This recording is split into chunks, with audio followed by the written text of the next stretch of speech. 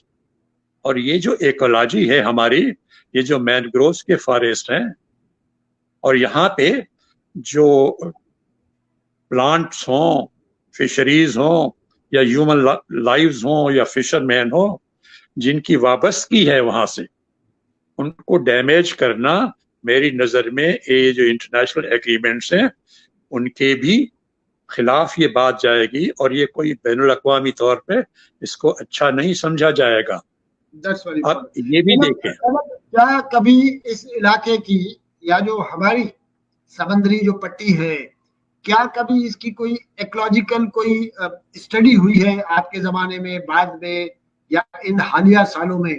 آپ کو اس سلسلے میں کچھ علم ہے؟ دیکھیے جی, میں 2 باتیں عرض کروں. پہلے ایک تو یہ دیکھیں کہ ہاں, اگر یہ مینگرووز کو, کیونکہ جب یہ 8-10 لاکھ یہ آئیلینڈز پہ شہر بنیں گے, تو ایک تو پہلے عرض کیا میں نے کہ ان کی جو یوٹیلیٹیز آپ لائیں گے, شہر کراچی شہر کی ایگزسٹنگ پاپولیشن, ان کو اسکیئرسٹی اور بڑھے گی, کیونکہ سپلائی ان سے چھین کے وہاں لے جائیں گے نا. اچھا, دوسرا یہ ہوگا کہ وہ جو 8-10 لاکھ لوگ اپنا جو ریفیوز, جو گند, کچرا, فضلہ پیدا کریں گے, وہ بھی اسی سمندر میں بہ کے جو نرسریز ہیں فشنگ کی, جو مینگرووز ہیں, وہ ان کو تباہ کر دیں گے. آہستہ آہستہ وہ ختم ہو جائیں گے. فشر مین جو ہیں ان کی تو جو لائیولی ہوڈز ہیں وہ ختم ہو جائیں گی. وہاں پہ جو نرسریز ہیں, جہاں مطلب یہ جو ہمارے انوائرمنٹل اور ایکولوجی کے پروٹیکشن کے لیے جو دنیا نے ایگریمنٹس کیے ہیں اور پاکستان نے ان پہ دستخط کیے ہیں, تو یہ ان کی ان جو آبلیگیشنز ہیں, ان کی آبلیگیشن سے یہ مناسبت نہیں رکھتا. دوسرا آپ یہ بھی دیکھ لیجئے کہ ایک اچھی بات جو یہ حکومت کر رہی ہے, اور اس کو میں بڑا ہمیشہ اس کو اپریشیٹ کرتا ہوں, کہ اس ملک میں ویسے ہی فارسٹ کور جو ہے, درختوں کا کور اوور دا لینڈ بہت کم ہے, شاید 10% سے بھی کم ہے یہ اس وقت. اور اس وجہ سے ایک اچھا پروجیکٹ حکومت نے شروع کیا ہے, وہ ہے بلین ٹریز کے نئے درخت بنائیں کہ سارے ملک میں فارسٹ کور بڑھے, گرینری بڑھے, انوائرمنٹ بہتر ہو, کلین ایئر ہو, تاکہ اور کلائمیٹ چینج کے چیلنجز جو ہو ان کو ہم بہتر طریقے سے ان کو ہینڈل کر سکیں. بلینز آف ٹریز بڑھائیں گے, بہت اچھی بات ہے, سارے ملک میں ہونے چاہیے. لیکن آپ کنٹراسٹ دیکھیں, ایک جگہ تو ہم کہہ رہے ہیں کہ بلینز آف ٹریز نئے منگائے, نئے لگائیں, اور دوسرے جو ملینز آف ٹریز جو مینگرووز میں صدیوں سے ہیں, آپ کہتے ہیں کہ ان کو جڑ سے کاٹ دیں, ان کو ستیاناش کر دیں پولوشن سے, ایڈلٹریشن سے, اور جو گند بنے گا. تو یہ جو پالیسیز کا کنٹراسٹ ہے, یہ بھی نظر میں رکھنا چاہیے. کیوں یہ پالیسی میکرز کو یہ کنٹراسٹ نظر نہیں آتا؟ عرض کرنے کا مطلب یہ ہے کہ آپ نیشنل ڈیولپمنٹ پالیسیز کے لحاظ سے دیکھیں کہ ہماری ڈیولپمنٹ پرائرٹیز اور ویژن یہ ہونا چاہیے کہ پروڈکشن سیکٹر آف اکانومی, ان کو انویسٹمنٹ وہاں لے جائیں, ٹیکنالوجی وہاں لے جائیں. اس ملک کی ضرورت ہے, ورنہ ہم سب سے پیچھے رہ گئے. جیسے میں نے مثالیں دی, ابھی بھی ہماری غربت میں ہم سب سے زیادہ غریب ہیں, سری لنکا والے سے, ہندوستانی سے, بنگلہ دیش سے بھی. تو یہ بڑی امبیرسنگ سچویشن ہے.